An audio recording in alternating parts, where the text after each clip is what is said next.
Now these are warnings for us, and a wise man will learn from the mistakes of others.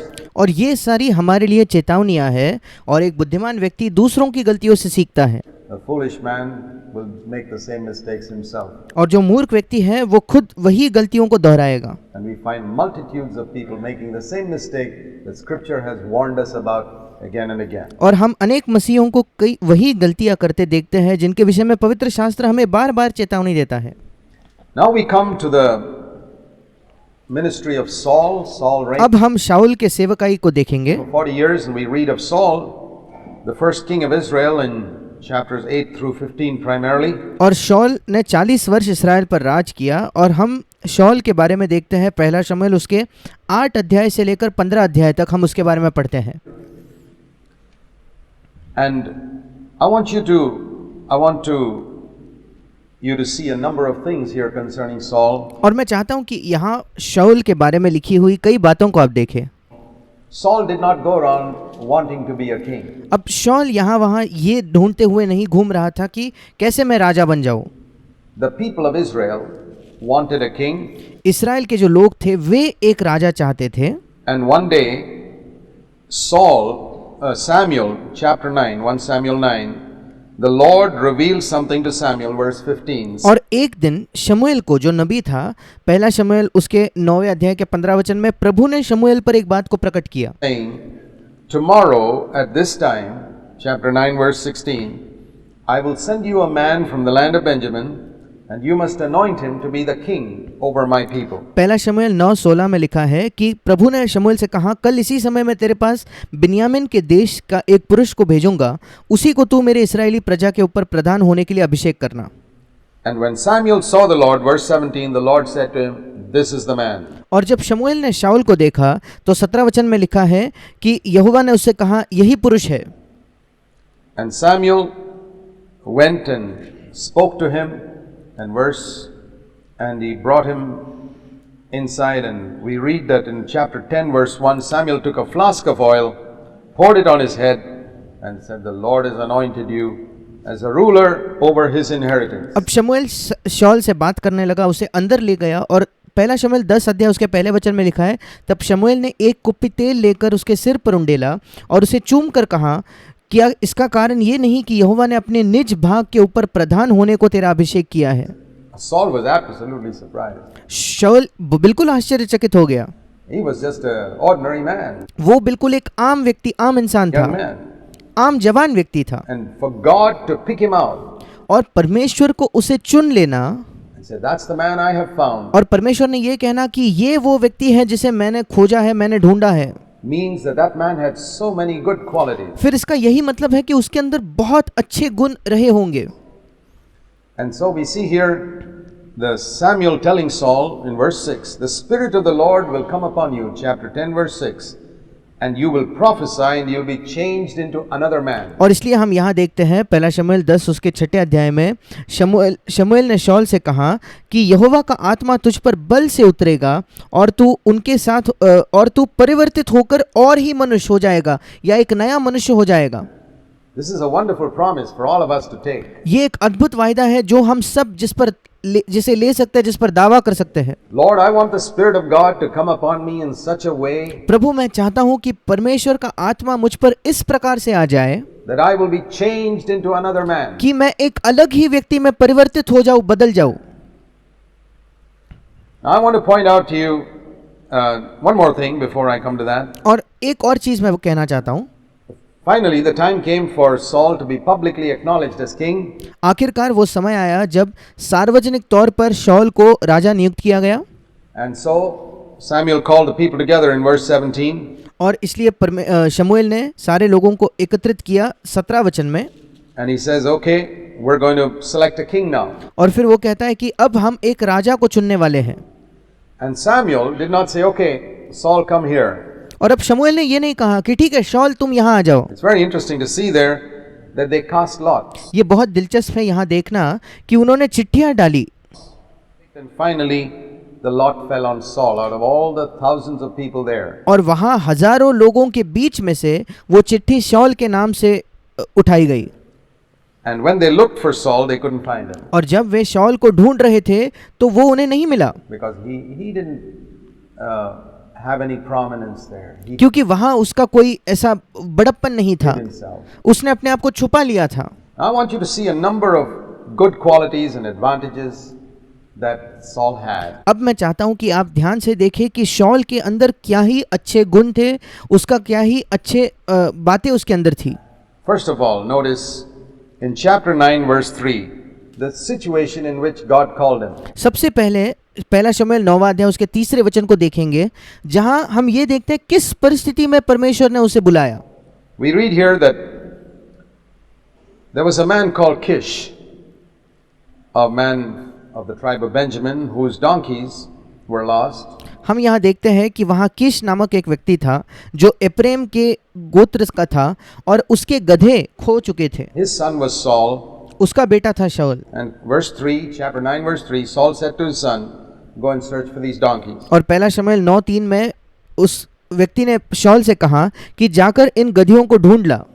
And Saul went searching, verse 4, through the whole hill country of Ephraim, the land of Shalisha, the land of Shalem, verse 4, and traveled all over looking for the donkeys. और चौथा वचन कहता है तब वो शाऊल जो था वो एप्रेम के पहाड़ी देश और फिर शलीशा देश होते हुए गया और फिर वो शालीम नामक देश भी होकर गया उन गधों को ढूंढते हुए। That's the first thing I want you to notice about Saul. अब ये पहली चीज है जो मैं चाहता हूं कि आप शाऊल के बारे में देखें। He was a faithful young man. वो एक विश्वास योग्य जवान व्यक्ति था। He was thorough. His father gave him a job to do and he did it thoroughly. He didn't वो एक अच्छे से काम करने वाला व्यक्ति था। जब उसके पिता ने उसे कोई काम सौंपा तो उसने सही तरीके से और पूर्ण तौर पर उसे पूरा किया। just go out for 5 minutes and say I couldn't find it. उसने ये नहीं कि वो 5 मिनट बाहर जाकर ढूंढता है और फिर वो कहता है हाँ मुझे तो गधे मिले ही नहीं। God picks such people परमेश्वर ऐसे लोगों को चुनता है who are faithful in small things like looking for donkeys. जो छोटी चीजों में भी विश्वास योग्य हो। वो छोटी चीजें चाहे गधों को ढूंढना क्यों ना हो। It's very interesting how the Lord looks for people who are working faithfully where they are. और ये बहुत दिलचस्प है कि परमेश्वर उन लोगों को देखता है, उन लोगों को ढूंढता है जो विश्वास योग्य तौर पर काम करते हैं, वे जहां कहीं हो वहां। Before he picks them out. उन लोगों को चुनने से पहले प्रभु ये देखता है। The second thing I want you to notice दूसरी चीज जो मैं चाहता हूं आप देखें, is that when a long time went and they couldn't find the donkeys, जब एक लंबा समय बीत गया और उन्हें वो गधे नहीं मिले, he says to his servant in verse 5, let's go back because of my father will now be more concerned about me than the donkeys. 5वें वचन में वो अपने सेवक से कहता है आ हम लौट चले, ऐसा ना हो क्योंकि अब तक मेरा पिता गधों की चिंता छोड़कर अब वो हमारी चिंता करने लगेगा। He had some wisdom there. उसके अंदर बुद्धि थी, बुद्धिमानी थी। And the third thing I want you to notice और तीसरी चीज जो मैं चाहता हूं आप देखें, is when the man said, hey, there's a man of God in the city, let's go and meet him. जब उन लोगों ने देखा, जब उसके सेवक ने कहा कि यहाँ परमेश्वर का एक जन है, आइए हम उससे जाके मिलेंगे। And Saul said, okay, let's go and meet him. और शाऊल कहता है ठीक है हम उसके पास चलेंगे, But let's take a present for him, verse 7. पर फिर वो 7वें वचन में कहता है हम उसके लिए कोई भेंट वस्तु लेकर जाएंगे। Let's take a present. हम एक भेंट वस्तु लेकर जाएंगे। He was a man who knew how to honor God's servants. वो एक ऐसा व्यक्ति था जो ये जानता था कि परमेश्वर के सेवकों का सम्मान किस प्रकार करना चाहिए। Number 4, I want you to notice in chapter 9, verse 21, when चौथी बात मैं चाहता हूं आप देखें 9वें अध्याय के 21 वचन में, Samuel picked on Saul, Saul said, who am I? जब शमूएल ने शाऊल को चुन लिया तो शाऊल ने उत्तर देकर कहा मैं कौन हूँ? Am I not a Benjamite, the smallest of the tribes of Israel? क्या मैं बिन्यामीनी अर्थात सब इस्राएली गोत्रों में से छोटे गोत्र का नहीं हूँ? And my family the least of all the families of the tribe of Benjamin? और क्या मेरा कुल बिन्यामीन के गोत्र के सारे कुलों में से छोटा नहीं है? He was a man who had a very humble opinion of himself. वो एक ऐसा व्यक्ति था जो अपने विषय में बहुत ही नम्र सोच, नम्र राय रखता था। I'm trying to tell you the reasons why God picked on Saul. मैं आपको उन कारणों को बताने की कोशिश कर रहा हूँ, वो वजह बता रहा हूँ क्यों परमेश्वर ने शाऊल को चुन लिया।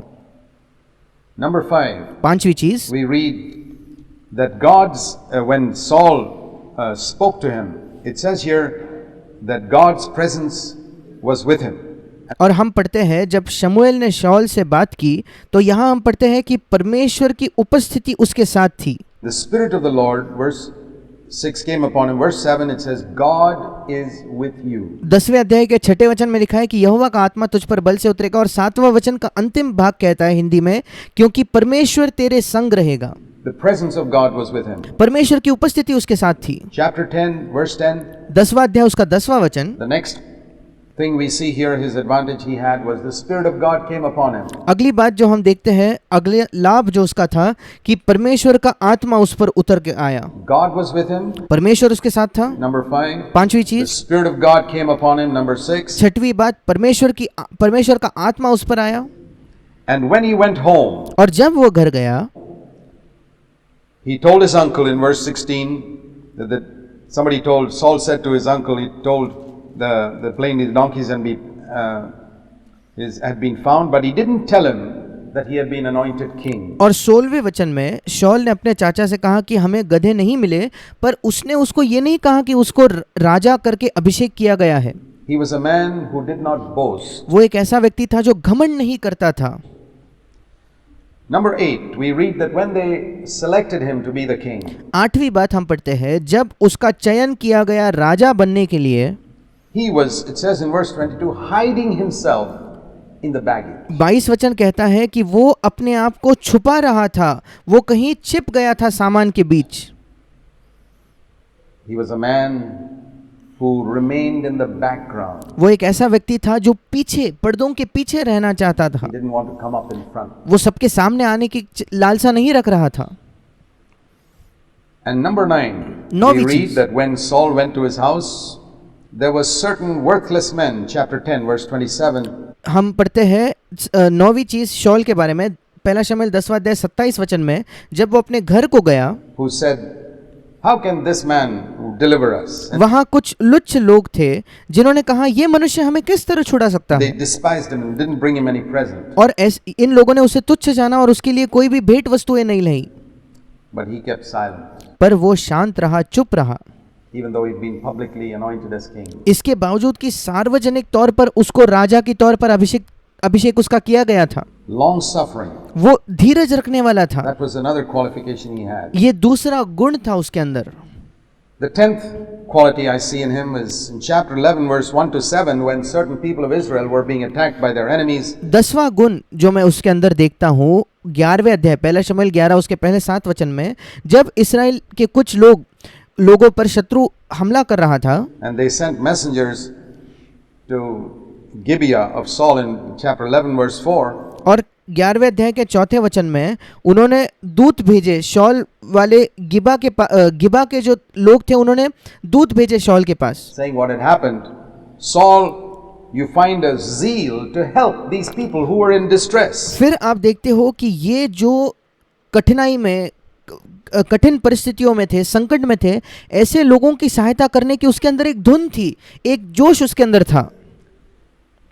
The Spirit of God, verse 6, came upon Saul and he was very angry. और 6ठा वचन कहता है कि परमेश्वर का आत्मा शौल पर बल से उतरा और उसका कोप बहुत भड़क उठा, And he took a yoke of oxen and gathered people to go and help these fellow believed brothers of his. और उसने एक जोड़ी बैल लेकर अपने आसपास के लोगों को एकत्रित किया ताकि उसके जो भाई थे, उसके जो बाकी लोग थे, उनकी वो जाकर सहायता करें, Who were in distress. Lead जो कठिनाई में थे, संकट में थे। to help others. हमें दूसरों की सहायता करनी है। And chapter 11, verse 11, you find Saul went and fought. You see his courage there. और पहला शमूएल 11:11 में आप देखते हो कि शौल जाकर वो वहां लड़ा। आप वहां उसके हियाव, उसके साहस, उसकी हिम्मत को देखते He हो। was a man of courage. वो साहसी व्यक्ति था। He went and struck down the Ammonites, verse 11 of chapter 11. 11वां वचन 11वें अध्याय में लिखा है कि वो अम्मोनी शत्रुओं से वीरता से युद्ध किया और उन्हें छुड़ाया। And the last one और अंतिम चीज, is his forgiving his enemies. उसने अपने शत्रुओं को क्षमा किया। And when Saul came back victorious from the battle, जब शौल विजयी होकर लौट आया, some people said in verse 12, bring those men who didn't want Saul to rule, let's kill him. कुछ लोगों ने कहा आओ हम उन लोगों को बाहर निकाले जो ये कहते थे कि शौल हम पर राज नहीं करेगा And Saul said in और हम उन्हें मार डालेंगे। verse 13, no one is going to be killed today. और 13 वचन में शौल ने कहा आज के दिन कोई मार डाला न जाएगा। This was the man whom God chose. ये वो व्यक्ति था जिसे परमेश्वर ने चुन लिया था, With all these wonderful advantages and qualities. इन सारे अद्भुत गुणों के साथ, इन सारे अद्भुत फायदों के साथ, And yet, और उसके बावजूद In a few years, कुछ ही वर्षों में he had lost the anointing, उसने अभिषेक को खो दिया था, lost the kingdom, उसने राज्य को खो दिया, lost grace, and lost everything. उसने अनुग्रह को खो दिया और उसने सब कुछ खो दिया। A man who had such wonderful qualities when he started, एक व्यक्ति जिसके अंदर इतने अद्भुत गुण थे जब उसने अपने सेवकाई की शुरुआत की। this is the sad story of many servants of God. और परमेश्वर के कई कई कई कई कई सेवकों की ये दुख भरी कहानी है। And that can be the sad story of some of you और आप में से कुछ लोगों की ये दुखी कहानी हो सकती है if you don't become wise by learning from the mistakes of others. अगर दूसरों की गलतियों से सीखकर आप बुद्धिमान नहीं बनते तो। We read here in chapter 13 हम 13 अध्याय में पढ़ते हैं, the first reason why Saul lost the kingdom. पहला कारण क्यों शौल ने राज्य को खो दिया। Number 1, पहली बात, Samuel had told Saul to wait until I come शमूएल ने शौल से कहा था कि मेरे आने तक रुके रहो, इंतजार करो, and I will offer an offering और फिर मैं एक बलिदान चढ़ाऊंगा। before you go into battle. तुम्हारे युद्ध में जाने से पहले मैं खुद बलिदान चढ़ाऊंगा। And it says in 1 Samuel 13:8 that Saul waited for 7 days और पहला शमूएल 13:8 कहता है कि शौल 7 दिन तक इंतजार करता रहा and Samuel didn't come. और शमूएल नहीं आया। And Saul said, bring the sacrifice. और फिर शौल ने कहा, होम बलि और मेल बलि मेरे पास लाओ, I'll offer it. मैं खुद उसे चढ़ाऊंगा। Now he knew he was not a priest. अब वो जानता था कि वो याजक नहीं है, He had no right to offer an offering to God. उसके पास कोई अधिकार नहीं था कि वो परमेश्वर को कोई बलि चढ़ाए। And he went into a ministry that God never gave him. और वो एक ऐसे सेवकाई में गया जिस सेवकाई को परमेश्वर ने उसे दिया ही नहीं था। There are many people who make this mistake, ऐसे कई लोग हैं जो यही गलती कर बैठते हैं, going into a ministry that God never gave them. एक ऐसी सेवकाई में जाना जो सेवकाई परमेश्वर ने उन्हें दी ही नहीं है।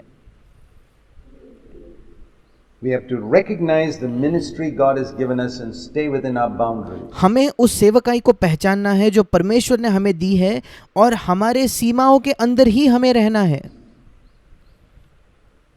Many years ago, I recognized that God had not called me to be an evangelist. कई वर्षों पहले मैंने इस बात को पहचान लिया कि परमेश्वर ने मुझे सुसमाचार प्रचार करने के काम के लिए या इवेंजलिस्ट होने के लिए नहीं बुलाया है। I realized that and I've stayed within my boundaries through और मुझे जब वो एहसास हुआ, मैं अपने सीमाओं के अंदर ही रहा हूँ these years. इन सारे वर्षों में। There are other people who do that. I दूसरे लोग हैं जो वो करते हैं, value them, I respect them. मैं उनका मूल्य करता हूँ, मैं उन्हें उनका आदर करता हूँ। We must recognize in the Old Testament there are warnings like this. Uzziah, who was a king, tried to be a priest. He got leprosy. हमें ये पहचानना है क्योंकि पुराने नियम में ऐसे हमें चेतावनियां दी गई है। उजिया नाम का एक राजा था जो खुद याजक बनने की उसने कोशिश की और उसे कोड मिला। Saul was a king. He tried to be a priest शौल खुद एक राजा था पर उसने भी याजक होने की कोशिश की and he lost his kingdom. और वो अपना राज्य खो बैठा। Recognize your ministry and stay within the boundaries God has given you. Let other people fulfill their ministry. आपकी सेवकाई को पहचान लीजिए और उन सीमाओं के अंदर रहे जो परमेश्वर ने आपके लिए तय की है। दूसरे लोगों को अपनी सेवकाई करने दे And you stay within the ministry God has given you. और आप उस सेवकाई के भीतर रहे जो सेवकाई परमेश्वर ने आपको दी है। So that's how and his impatience. और उसकी जो असंयम को जब हम देखते हैं, That's the other thing we see here. ये दूसरी चीज है जो जिसे हम यहाँ देखते हैं। And a few minutes later, कुछ ही मिनटों बाद we read in verse 10, Samuel came. 10वें वचन में हम पढ़ते हैं कि शमूएल आ गया। He had just waited a few minutes. अगर वो कुछ और मिनट इंतजार करता तो How different the story would have been. फिर बात कितनी कहानी कितनी अलग होती। So, impatience और असंयम and going into a ministry God never called him for, he lost everything. और एक ऐसे सेवकाई में जाना जिस सेवकाई के लिए परमेश्वर ने उसे नहीं बुलाया है, उसके वजह से उसने सब कुछ खो दिया।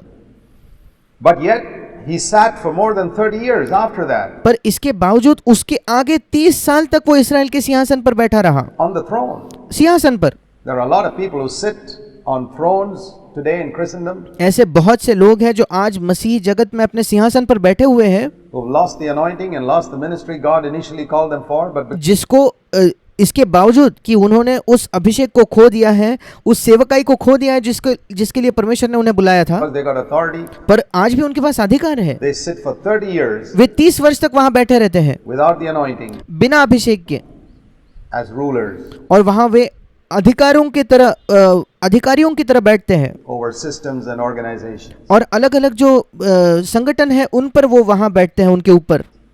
It's exactly what we see in Saul. ये बिल्कुल वही बात है जो हम शौल के जीवन में देखते हैं। A man who had gradually degenerated from a wonderful young man who started out with great humility. शौल एक ऐसा व्यक्ति था जिसने बहुत अद्भुत शुरुआत की थी, बहुत ज्यादा नम्र वो व्यक्ति था, and degenerated और वहां से गिर के to become one who was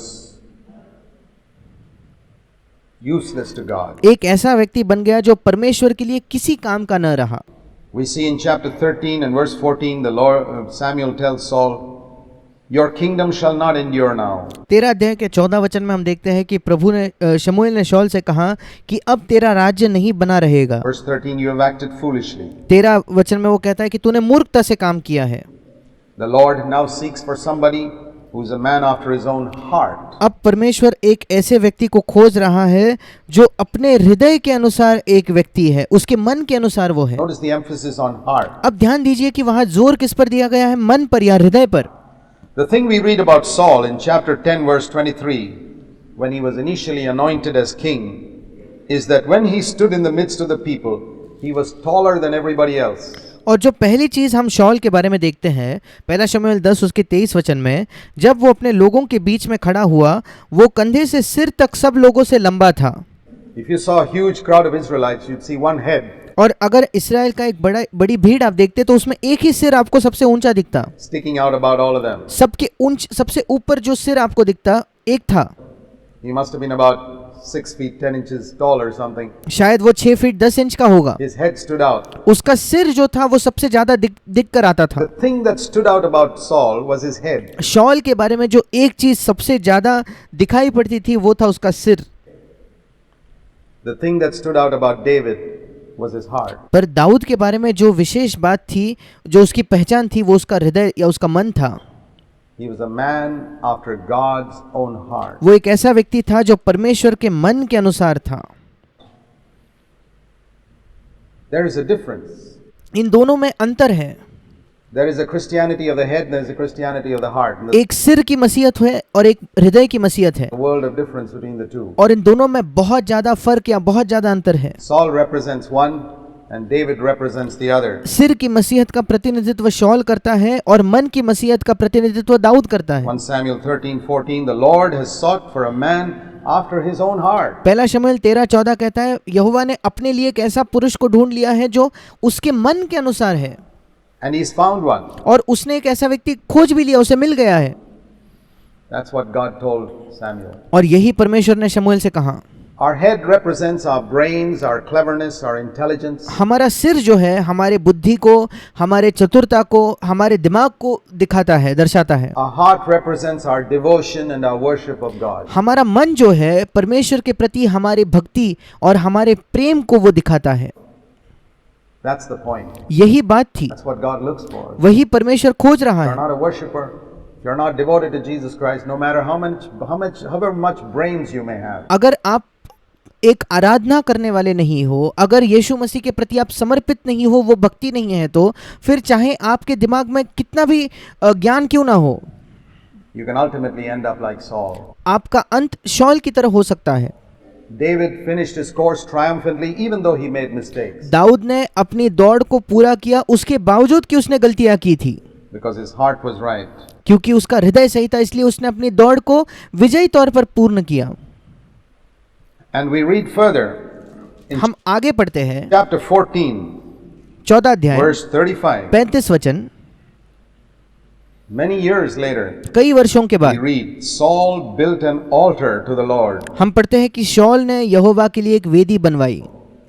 It was the first altar that he ever built. ये पहली वेदी थी जिसका उसने कभी निर्माण किया। Saul was not a worshipper. शौल एक आराधना करने वाला नहीं था। Abraham was a worshipper. Wherever he went, he built an altar. Abraham एक आराधना करने वाला था, वो जहां कहीं जाता वो एक वेदी खड़ी करता। Saul was not a worshipper. शौल ऐसी आराधना करने वाला नहीं था।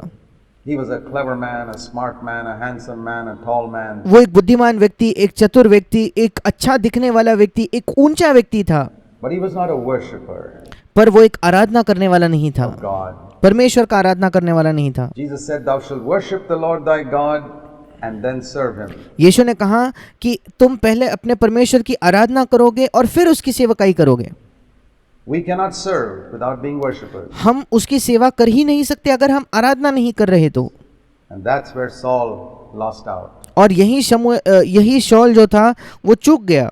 Beware of a Christianity which is only in your head. और एक ऐसे मसीहत से सतर्क रहे, सचेत रहे जो केवल आपके दिमाग के अंदर है, Which does not lead you to devotion to Jesus Christ. जो आपकी अगुवाई नहीं करती कि आप यीशु मसीह के प्रति समर्पित रहो, एक भक्ति रखो And worship of God the और Father. और पिता परमेश्वर की आराधना करने की ओर आपको नहीं ले जाती।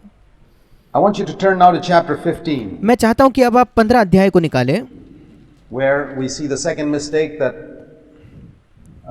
Saul made. God जहां हम देखते हैं कि दूसरी गलती जो शौल ने told की him to go and kill all the Amalekites, and और परमेश्वर ने उससे कहा था कि सारे अमेलिकियों को वो नष्ट कर दें, he didn't kill all of them. He spared some of the sheep. और उसने सबको नष्ट नहीं किया बल्कि उसने कुछ अच्छी भेड़ों को छोड़ दिया। And the reason he spared was because he feared the people. It's और क्यों उसने कुछ भेड़ों को छोड़ दिया? क्योंकि वो प्रजा से डर रहा था, उसके लोगों से वो डर रहा था। says in verse 9 that Saul and the people spared Agag and the best of the sheep, but when Samuel confronts him, he blames the people, saying in verse 15, the people spared the best of the sheep. 9वें वचन में लिखा है, परंतु Agag पर और अच्छी से अच्छी भेड़ बकरियों, गाय बैलों और पशुओं पर शौल और उसकी प्रजा ने कोमलता की, उन्हें नष्ट नहीं किया। पर हम 15 वचन में पढ़ते हैं, जब शमूएल ने उससे पूछा तो शौल जो है वो सारे दोष को अपने प्रजा पर लगाता है, ये कहते हुए कि प्रजा ने, इन लोगों ने भेड़ बकरियों को छोड़ दिया। Verse 15. Verse 21, the people took the sheep. 15 वचन में वो ये कहता है, फिर 21 वचन में फिर एक बार वो कहता है कि लोगों ने भेड़ बकरियां ली। You see, he was the one who along with the people spared the sheep, but he puts the blame on the people. अब देखिए, वो खुद था लोगों के साथ जिसने वो भेड़ बकरियों को छोड़ दिया था, पर वो सारे दोष को लोगों पर डालता है। And when you don't know how to take the blame yourself for your sin, और जब आप नहीं जानते कि अपने पाप का दोष आप खुद कैसे उठाओ, you're unfit to be a leader. फिर आप एक अगुवे बनने के अयोग्य हो। Saul could have said, I'm sorry, I made a mistake. शौल ये कह सकता था कि मैंने एक गलती की है, मुझे माफ करो, He didn't say that. पर उसने ये नहीं कहा। He put the blame on the people. उसने सारे दोष को लोगों पर लगाया। And it's in these small things that you see disobedience. He killed most of it, but he spared the good sheep. और इन छोटी छोटी बातों में आप अनाज्ञाकारिता को देखते हैं। उसने ज्यादातर सबको नष्ट किया पर अच्छी भेड़ बकरियों को छोड़ दिया। But he says to Samuel in verse 13, I've carried out the commandment of the Lord. पर वो 13 वचन में शमूएल से कहता है कि मैंने प्रभु की आज्ञा को पूरा किया है। Verse 20, I did obey the voice of the Lord. 20 वचन में वो कहता है, मैंने प्रभु की आवाज सुना, मैंने उसकी बात मानी। He thinks he has obeyed, but in the small things he has disobeyed. उसे लगता है उसने आज्ञा मानी है, पर छोटी छोटी बात में वो अनाज्ञाकारी रहा है। It's the small things that determine whether you're qualified to be a leader or not. छोटी बातें ही तय करती हैं कि आप एक अगुवे होने के लायक हो या नहीं।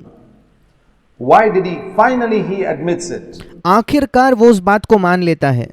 Why did he do it? क्यों उसने ये किया था? When Samuel keeps on confronting him, जब शमूएल उसको बार बार वही बात बताते रहता है, उसका पाप दिखाते रहता है। he says in verse 24, the last part, yes, I was afraid of the people. 24 वचन के अंतिम भाग में वो कहता है कि हाँ, मैं अपने, हिंदी में बीच के वचन के बीचों बीच लिखा है कि मैंने तो अपने प्रजा के लोगों का भय मानकर उन्हें छोड़ दिया। And I listened to their voice. और मैंने उनकी बात मानी। A man who is afraid of people and listens to the voice of people. एक व्यक्ति जो मनुष्यों की आवाज सुनकर, मनुष्यों का डर रखकर उनकी बात मानता है, is totally unfit to be God's leader. वो बिल्कुल अयोग्य है परमेश्वर के लोगों का अगुवा होने के लिए। The leader of God's people. परमेश्वर के लोगों का वो अगुवा नहीं हो सकता। And notice one more thing. और एक और बात देखिए। One last thing I want to point out about Saul is, एक अंतिम बात जो मैं आपको शौल के बारे में बताना चाहता हूँ वो ये है, in verse 30, 30 वचन में he tells Samuel, I'll tell you privately, I have sinned, but please don't let me down publicly. Please honor me in front of the elders. Please come along with and worship with me. वो कहता है मैंने तो पाप किया है और मैंने ये तेरे सामने अकेले में इस बात को मान लिया है, पर मेरी प्रजा के पुरनियों और इस्राएल के सामने मेरा आदर कर और मेरे साथ तू लौट And act as though nothing is wrong. और तू ऐसा बर्ताव कर मानो कुछ गलत नहीं हुआ. And Samuel said, nothing doing, you go alone. और शमूएल ने कहा मैं ये बिल्कुल नहीं मानूंगा, तुझे अकेला जाना होगा. He went behind him. वो उसके पीछे पीछे गया. He sought honor. वो आदर खोज रहा था. He was more interested in appearance. Don't let it look as if I've lost your support. और वो ज्यादा उसका ध्यान इसमें था कि लोगों को सारी चीजें कैसे दिख रही है. वो ये चाहता था कि ऐसा नहीं मालूम पड़े कि मैंने शमूएल के समर्थन को खो दिया है. Samuel. शमूएल का समर्थन मैंने खो दिया है, ऐसा दिखना नहीं चाहिए. He wanted people to think he was still anointed. वो चाहता था कि लोग उसके बारे में अब भी ये समझे कि वो अभिषिक्त है. Now we have seen the good qualities with which he started अब हमने उन अच्छे गुणों को देखा है जिससे शौल ने शुरुआत की and the reasons why he failed. और हमने उसके असफल होने के कारण को भी देखा. And a wise man will learn from those mistakes. और एक बुद्धिमान व्यक्ति इन गलतियों से सीखेगा. Finally we read in chapter 31 आखिरकार हम 31 अध्याय में पढ़ते हैं and verse 5 of Samuel that Saul commits suicide. 31 अध्याय के 5वें वचन में हम पढ़ते हैं कि शौल ने आत्महत्या कर ली. Before that you find the Spirit of God has left him. उसके पहले आप देखते हो कि परमेश्वर की आत्मा ने उसे छोड़ दिया है. An evil spirit took charge of him. और दुष्ट आत्मा ने उसके जीवन का नियंत्रण ले लिया. He became jealous. I don't have time to show you all that. You can read that in chapter 18 verse 9 to 11. वो जलन रखने लगा. मेरे पास समय नहीं है आपको दिखाने के लिए. आप 18 अध्याय के 9 से 11 में से पढ़ सकते हो. He became jealous. An evil spirit possessed him. वो जलन रखने लगा. एक दुष्ट आत्मा उसके अंदर आ गई. He threw a javelin at David और उसने एक भाला फेंक कर दाऊद पर एक भाला फेंक कर उसे मारने की to कोशिश try की. and kill him. उसे मारने की कोशिश की. He contacted witches in chapter 28 verse 8. Mediums. You see the degeneration. Once you have lost. और 28 अध्याय के 8वें वचन में हम देखते हैं कि वो जादू टोने और तंत्र मंत्र के पास उन लोगों के पास जाने लगा. और आप देख रहे हो किस प्रकार ये गिरने लग रहा है. एक बार आप गिरना शुरू करते हो, The anointing. एक बार आप अभिषेक को खो देते हो, He became jealous of somebody else who फिर God was blessing more, young David. फिर वो किसी और व्यक्ति पर जलने लगा जिसको परमेश्वर ज्यादा आशीष दे रहा था, जो जवान दाऊद था. He tried to kill him. He tried उसने उसकी हत्या करने की कोशिश की. to kill his own son Jonathan उसने अपने खुद के बेटे योनातन को भी मारने की कोशिश की. with a spear. एक भाले के साथ वो मारना चाहता था. Saul was another person who wanted to promote his son, शौल एक दूसरा व्यक्ति हम देखते हैं जो अपने ही पुत्र को बढ़ावा देना चाहता था. even though he knew the anointing was not upon Jonathan, the anointing was on David. इसके बावजूद कि वो जानता था कि परमेश्वर का अभिषेक योनातन पर नहीं है बल्कि दाऊद पर है, But he tried to promote his son and पर वो अपने ही बेटे को बढ़ावा देना चाहता था. he degenerated. Finally, he chased David. Many times he chased David. और वो गिरता गया, बिगड़ता गया और कई बार वो दाऊद का पीछा करने लगा. And we read that David spared his life more than once. और हम पढ़ते हैं एक से ज्यादा समय दाऊद ने उसके जीवन को बख्श दिया. David could have killed Saul many times. He didn't Dawood कई बार शाऊल को मार सकता था पर उसने नहीं किया. kill him. All of those things, Saul did not repent. इन सारे चीजों के बीच में शौल ने मन नहीं फिराया. He could not see the grace of God on a younger person. वो एक जवान व्यक्ति के जीवन पर परमेश्वर के अनुग्रह को देख नहीं पा रहा था.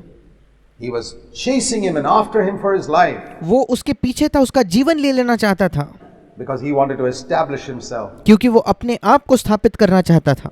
You know it's possible for a person to be like that. There are many people like that. क्या आप जानते हो ऐसा एक व्यक्ति होना संभव है? ऐसे कई लोग हैं. Somebody else is a threat to them and they eliminate that person. एक और व्यक्ति अगर उनके लिए खतरा बन जाता है तो उस व्यक्ति को वो निकाल देते हैं. And they themselves feel uncomfortable in that position of leadership on their throne. और खुद वे अगुवाई के उस सिंहासन पर बहुत बेचैन महसूस करते हैं, Like Saul. शौल की तरह. And they try to establish themselves, but they go down and down and down and down and down. और वे अपने आप को स्थापित करने की कोशिश करते हैं पर उसके बदले में वो नीचे नीचे बद से बदतर होते जाते हैं Their character is gone. और उनका चरित्र चले जाता है. Finally, In chapter 31, verse 5, they commit suicide. आखिरकार 31 अध्याय के 5वें वचन में वे आत्महत्या करते हैं। He commits suicide. वे आत्महत्या करते हैं। It's a sad end to a man who started with all these wonderful qualities that I described. एक बहुत ही दुखद अंत है एक ऐसे व्यक्ति का जिसने शुरुआत बहुत अच्छी की थी उन सारे गुणों के साथ जो हमने अभी देखे।